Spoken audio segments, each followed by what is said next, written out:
but she is the founder of Walia Wellness Clinic in Kuala Lumpur.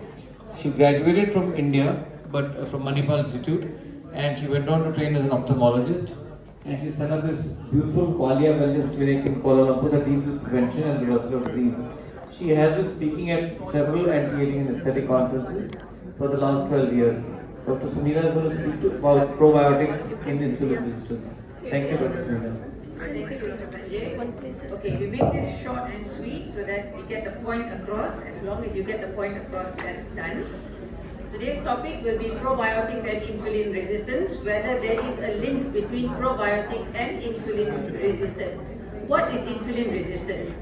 The core factor is you have got too much of sugar in your bloodstream. Now, where does that sugar come from? It either comes from the gut or it's going to come from your liver. When you have too much of sugar in the bloodstream, insulin is released from the pancreas to push that sugar into each and every cell that needs glucose. When the cell is full of glucose, that insulin receptor is going to shut down. The shutting down of the insulin receptor is what we term as insulin resistance. So here we are trying to see whether the gut microbiome has got any link to shutting down of the insulin receptors. Now we are looking at the dysbiosis of the gut flora, whether it is going to help with insulin resistance. We all know that dysbiosis of the gut microbiota is what keeps the gut microbiota is what keeps all the axes in place. Without the axis being in place, we will not be able to achieve homeostasis. So the gut microbiota is helping with the with the metabolic health, where it helps in the blood sugar levels, your lipid profile, your blood pressure, your body composition, and your inflammation levels. It goes on to help with every level in your body. Here we are looking at the microbiome composition, where when there is a imbalance of the microbiota composition, inflammation rises, the gluconeogenesis rises either from the liver or the presentation of glucose from the gut, and your insulin starts to rise. All these three factors put together, you will end up with insulin resistance. Now, in a healthy gut, you always have homeostasis of the bacteria, hence why you have a very low lipopolysaccharide count and you have low inflammation levels. This is only by the high diversity of the microbiome. If the microbiome is not diversified, then you will end up with a disease. For today, we keep it as diabetes. So why is this microbiome so important? Because your DNA is your epigenome and it's your microbiome that writes the code for your epigenome. All your epigenetics expression comes from your microbiota. Hence why microbiota is so important. So the aim of today's presentation is to answer all these questions. Question number 1. What is the role of the probiotics in modulating insulin sensitivity? The microbiome balances the insulin secretion, which is referred to as the gut metabolic balance. We know that it keeps everything in balance. The evidence of differences in the microbiota composition is what gives you whether you are lean or whether you are obese. If you transplant the microbiome from an obese individual into a lean individual, the adiposity of the body will change.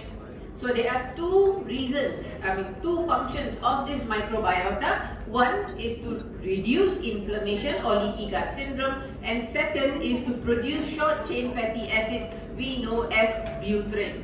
Butyrate goes on to produce GLP-1 in your gut, and it is this incretin hormone called GLP-1 that modulates the amount of sugar in your bloodstream. Hence why GLP-1 goes on to reduce the insulin spike. So if you understand that insulin spike is the one that causes the insulin resistance, you need to make sure you have enough GLP-1 in your body. We know GLP-1 as Ozempic nowadays, it's a synthetic form, but you can get it in your food, so you don't have to go on to using synthetic forms. So what is the function of GLP-1? It is to release insulin from the pancreas, it is to suppress glucagon, hence suppressing gluconeogenesis, and it slows down gastric emptying time. When you slow down gastric emptying time, the amount of glucose presented to the insulin receptors are less, hence the insulin spike is less.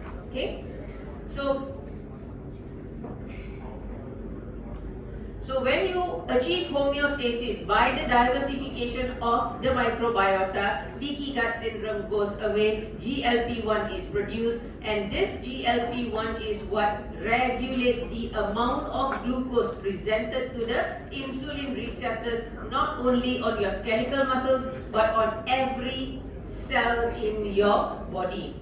So what species of probiotics affects the insulin sensitivity? Of all the studies, there are 4 species that are very important. These are the 4 species that we need in our gut at all times to have GLP-1. Lactobacillus, Bifidobacterium, Clostridium, and Akkermansia.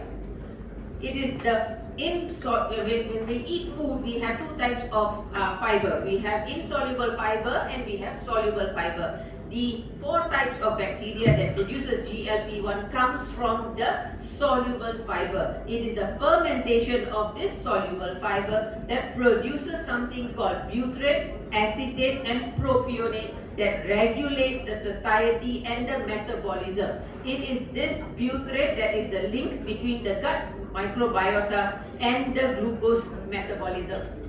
So, soluble fibers ferment in the gut to produce 3 types of short chain fatty acid. It is the butyrate that we are looking at to produce GLP-1.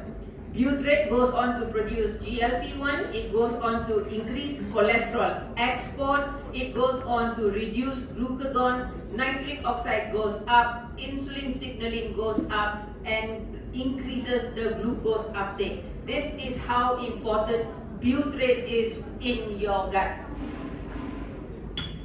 So now, we are trying to see whether the probiotic intervention in type 2 diabetes will help with the diabetes control.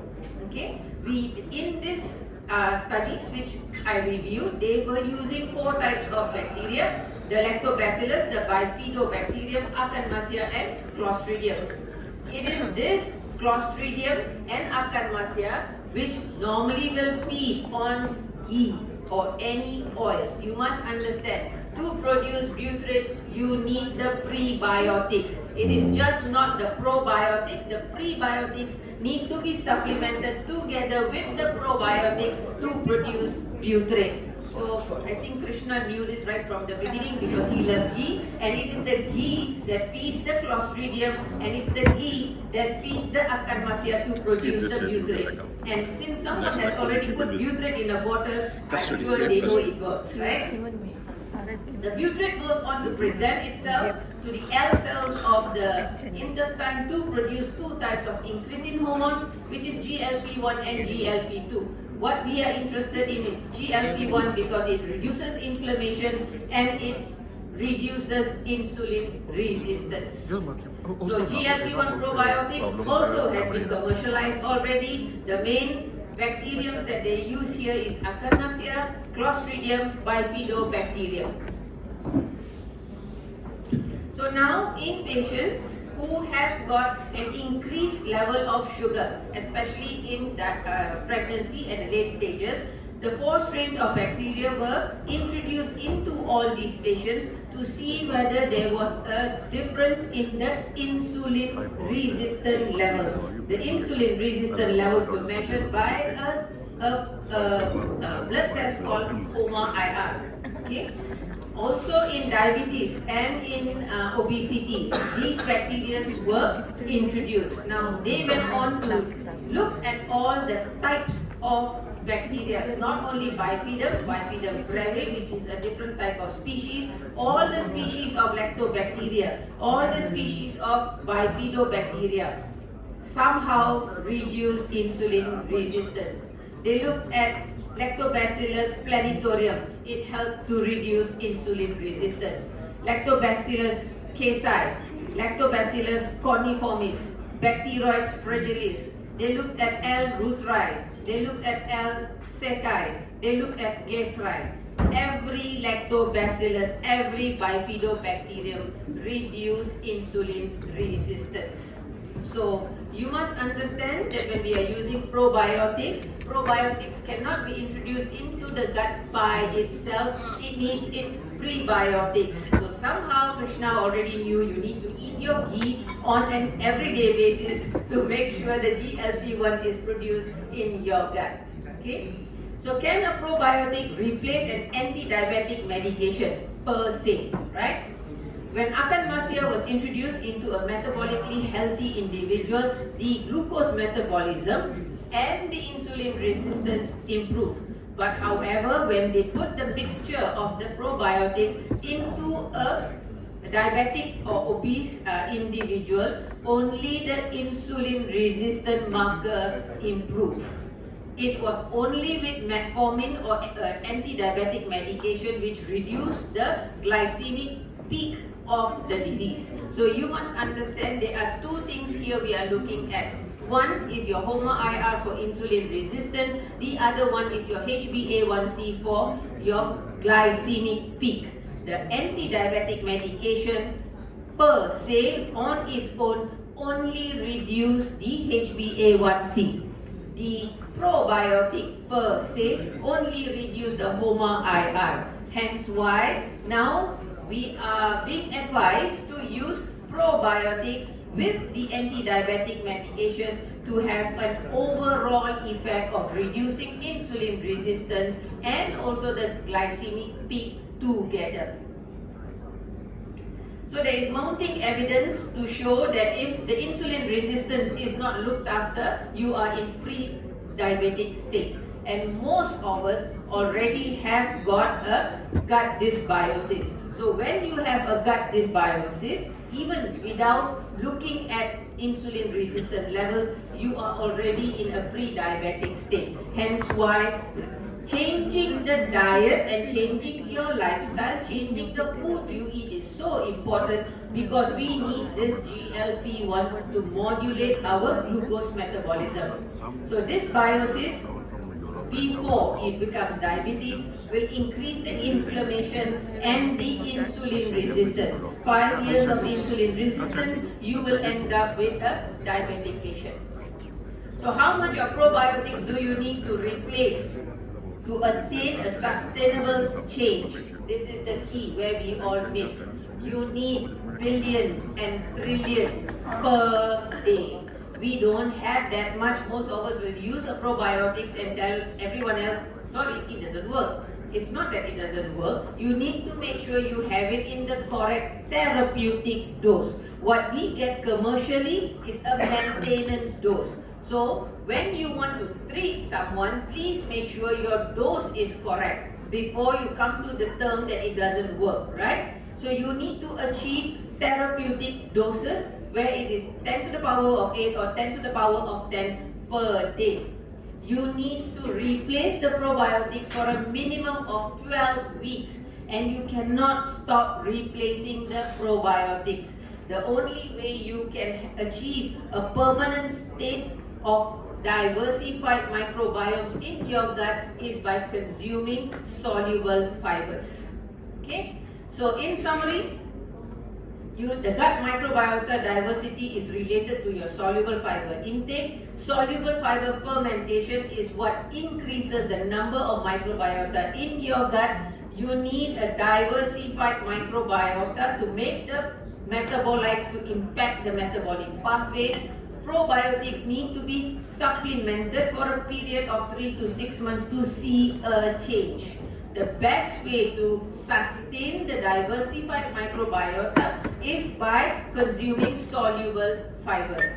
So probiotics per se still cannot replace your anti-diabetic medications. The aim of diversifying your microbiota is to increase this GLP-1 in your gut to maintain the glucose metabolism. You have foods which can increase, these are the prebiotic foods which will increase the GLP-1. Just go on and eat the foods on a daily basis to diversify your gut microbiota to produce the GLP-1. Thank you.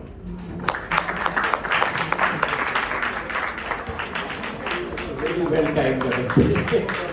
And I'm sure the flight has induced this hurry. But thank you so much for coming and have a very, very safe flight back. We always look forward to your visits to India. It's always packaged food in the most healthy way.